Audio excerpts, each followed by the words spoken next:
देखिए, मैं Christian school की पढ़ी हुई हूँ और पोस्ट ग्रेजुएट हूँ होम्योपैथिक मेडिसिन में। और मैं आपको अपने बारे में बताना चाहती हूँ कि मैंने हिजाब पहनना क्यों स्टार्ट किया।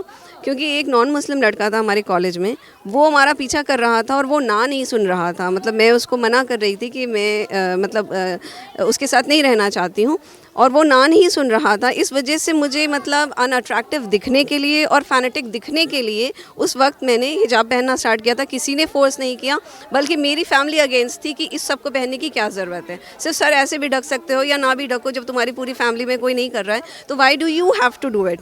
तो मेरा तो बिल्कुल भी मतलब ये रिलीजियस कोई रीज़न नहीं था इसके पीछे इनिशियली, और मैंने बिल्कुल अपनी मर्ज़ी से पहना था। और वैसे भी 21st सेंचुरी की इंडिपेंडेंट जो वुमेन है उसको आप फोर्स करके नहीं पहना सकते हैं। अगर उनका मन करेगा तो वो पहनेंगी, नहीं मन करेगा तो नहीं पहनेंगी। जैसा कि आपको पता होगा, कर्नाटका में अभी हिजाब को लेकर काफ़ी बवाल मचा हुआ है। तो हिजाब आपने भी पहन रखा है और आप महिला हैं, यंग हैं, तो आपका इस पे क्या कहना है? देखिए, मेरा ये मानना है कि हिजाब हम लोग सारे मुसलमान बाय चॉइस पहनते हैं। तो ऐसा नहीं है कि हम लोग को फोर्सफुली बोला जाता है या कुछ भी है। तो ये तो कोई मुद्दा ही नहीं है जिसको इतना बड़ा वो इशू बना दिया है, क्योंकि हिजाब हम सबका राइट है। I think it's by choice, और कोई फोर्सफुली नहीं मतलब किसी को बोलता है कि आप पहनो। तो इसी तरीके से कोई प्रॉब्लम भी किसी को नहीं होनी चाहिए, बिकॉज़ हम जिस कंट्री में रह रहे हैं यहाँ पे सेक्युलरिज्म की बहुत बात होती है। तो सब सेक्युलर बोलते हैं, लेकिन जब बात आती है तो फिर आपका सेक्युलर कहाँ चला जाता है।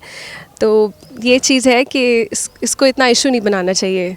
It's just a normal thing. देखिए, आर्टिकल 14 में कॉन्स्टिट्यूशन ऑफ इंडिया ने हमें ये राइट दिया है कि हम कोई भी रिलीजन प्रैक्टिस कर सकते हैं और हम कुछ भी पहन सकते हैं और कुछ भी खा भी सकते हैं।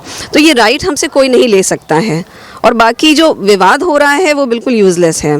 There are other important things जो कि डिस्कस होनी चाहिए apart from dress of a Muslim woman. जिस तरीके से आप लोग अभी देख रहे होंगे कि हिजाब पे बहुत बवाल मचा है कर्नाटक में, उसके बाद हाई कोर्ट गया है मामला, फिर सुप्रीम कोर्ट ने कहा कि समय आने पे हम इस पे बात करेंगे, अभी ये अर्जेंट हियरिंग में हम नहीं ले सकते।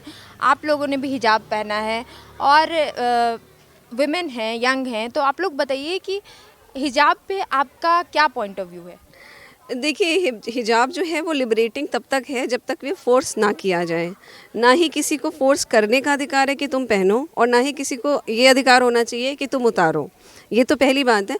मगर जिस तरह का इसको मुद्दा बना दिया गया है, जिस तरह से एक छोटे से एक इशू का पॉलिटिसाइजेशन हो रहा है, ये बिल्कुल गलत है। ये सिर्फ इलेक्शंस के लिए हो रहा है और वोटर्स को पोलराइज करने के लिए हो रहा है। तो ये बहुत गलत है। जो प्रोटेस्ट इतने ज़्यादा हो रहे हैं, मतलब ये सब हम लोगों के फेवर में, मुसलमान औरतें जो हैं उनके फेवर में नहीं जा रहा है, ये सब उनके अगेंस्ट में जा रहा है। क्योंकि ये असल मुद्दा नहीं है। असल मुद्दा है एजुकेशन। असल मुद्दा है, जैसे कि अभी आपने देखा कि मस्जिद में ये जो औरतों के लिए अलग हॉल बन रहा है, ये असली मुद्दे हैं। तो ये मतलब हिजाब का जो इशू है वो बहुत एक छोटा इशू है, ये बहुत बड़ा इशू नहीं है। दूसरा क्वेश्चन मेरा आपसे होगा, क्योंकि बहुत सारे लोग बोलते हैं कि अगर आप हिजाब पहनती हैं तो आप लिबरेटेड नहीं हैं। आपका इस पे क्या कहना है? ऐसा कुछ नहीं है मैम। ऐसे इस्लाम में ने बताया है, मैं हिजाब बांधने के लिए बताया है। बहुत से लोग हैं, सबकी अपनी चॉइस होती है। ज़रूरी नहीं है कि मुस्लिम से भी बहुत सी औरतें पहने, ये चीज़ है। और ऐसा नहीं है कि लिबरेटेड नहीं है हम लोग, और ये अपनी चॉइस है। ये सब पॉलिटिक्स है, सब खेल रहे हैं हम लोगों के साथ, हिंदू मुस्लिम विवाद पैदा कर रहे हैं, और कुछ नहीं है इसमें। सबकी चॉइस है। जो सिख होते हैं वो टर्बन है, जो क्रिश्चियन है वो नन है, वो भी अपने सर पे कपड़ा डालती हैं। ऐसा नहीं सिर्फ मुस्लिम ही हिजाब करते हैं। और ऐसा भी नहीं है कि मुस्लिम औरतें घर में बैठी हैं, उसके बाद भी वो घर से बाहर निकल रही हैं। हिजाब और बुर्का सिर्फ एक नाम है। हम लोग उसके बाद भी बाहर निकल सकते हैं, काम कर सकते हैं, और ये सब हम लोग के राइट्स हैं। ये हमारे राइट्स कोई नहीं छीन सकता हमसे। जैसा कि उस कॉलेज में ये हुआ कि वहाँ पे किसी तरीके की रिलीजियस चीज़ें पहन के आने से बैन कर दिया गया। उसमें सब कुछ इंक्लूड था, हिजाब से लेके आपका भगवा गमछा से लेके सब कुछ। तो इस पे जब बवाल मचा तो जो लड़कियां थी उन्होंने बॉयकॉट किया इस फैसले का। तो इस पे आपका क्या कहना है कि उनका बॉयकॉट करना सही था क्या स्कूल्स और इंस्टीट्यूशंस में? बिल्कुल सही था। अगर हम लोग एक एज अ ड्रेस पहनते हैं, स्कूल जाते हैं, तो वो लोग की चॉइस है अपनी। कॉलेज है, कॉलेज में आई डोंट थिंक ये रिस्ट्रिक्शंस होती हैं कि आप सिर्फ वही कपड़े पहन सकते हैं, या कॉलेजेस जो डन करते हैं। मैम उसकी जगह पे तो हम लोग भी डिनाई करते हैं इस चीज़ को कि नहीं हमें पहनना है, हमारा हक है। चॉइस है कि हम अपने आप को कवर करके जाना चाहते हैं, ना कि ये कोई किसी और की चॉइस होनी चाहिए हम पे कि हम नहीं कवर कर सकते हैं, या फिर कॉलेज एक रूल होगा तो हम मान सकते हैं कि हाँ ये कॉलेज रूल है, लेकिन ऐसा कॉलेज का रूल भी नहीं है। एक सिस्टम, एजुकेशन सिस्टम चॉइस होती है कि आप टर्बन पहनो या हिजाब पहनो, डजेंट मैटर। एक लड़की को खुद को अधिकार दिए गए हैं कि आप चाहे हिजाब कैरी करो या अबाया या नकाब कुछ भी कैरी करो या आप शॉर्ट्स मिनीस पहनो, ये खुद की पर्सनल चॉइस होती है। तो उस पर बड़ा मुद्दा नहीं बनाना चाहिए कि आप ये मत पहनो वो मत पहनो। मेन मुद्दा होता है एजुकेशन, बेटी पढ़ाओ बेटी बचाओ, ये मेन होना चाहिए। आपकी हाँ हिजाब मत कैरी करके आओ, आप ये मत कैरी करो, आप वो मत पहनो, ये सिर्फ पॉलिटिकल विवाद पैदा करने के लिए चीज़ें करी जा रही हैं और कुछ नहीं है। हिजाब को हिंदू मुस्लिम में कन्वर्ट कर दिया गया है। हिजाब के मुद्दे को हिंदू मुस्लिम, हाँ एकता मिटाई जा रही है, हिंदू मुस्लिम में कन्वर्ट कर दिया गया छोटे से इशू को, हिजाब को। क्या नाम है आपका? My name is Kaina Tarif. और आप कौन से क्लास में हो? I am currently studying in grade 10. अच्छा, आप 10th में हो। तो जैसे कि आप यंग हो और विमेन हो, तो आप ही से थोड़ी बड़ी लड़कियां जिन्होंने हिजाब बैन को लेके प्रोटेस्ट कर रही हैं कर्नाटका में, उसके बाद काफ़ी कुछ हुआ है, जैसा अगर आपने टीवी पे देखा होगा, तो आपका क्या मानना है हिजाब को लेकर? I think everyone should be allowed to wear whatever they want, especially if it's Just a minute. Can you speak in Hindi? Because my Hindi is not very good, but I'll try.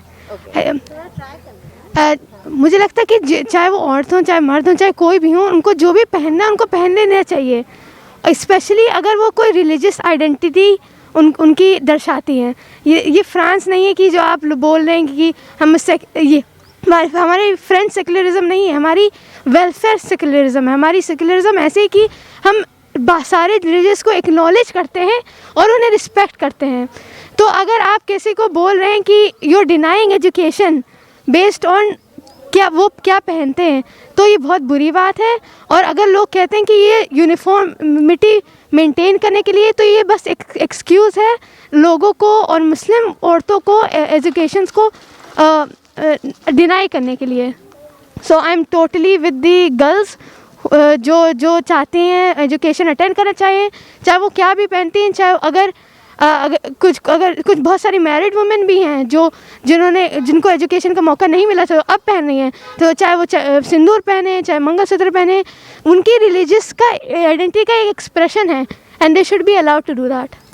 तो इस पे लोग counter argument ये दे रहे हैं कि अब future में बिकिनी पहन के लोग आएंगे कॉलेजेस में और स्कूल्स में, तो इस पे आपका क्या कहना है? आप कैसे काउंटर करेंगे इसको? ओके, जो एक स्कूल जो होता है वो एजुकेशन का इंस्टीट्यूशन होता है, चाहे वो क्या भी पहने। अगर I consider my self very liberal, तो अगर वो एजुकेशन पहनने कुछ भी पहन के आए तो आपको क्या प्रॉब्लम है? आप पढ़ने आए हैं, वो भी पढ़ने आए हैं, वो उनके मार्क्स बताएंगे, वो क्या कहेंगे, उनका कैरेक्टर बताएंगे।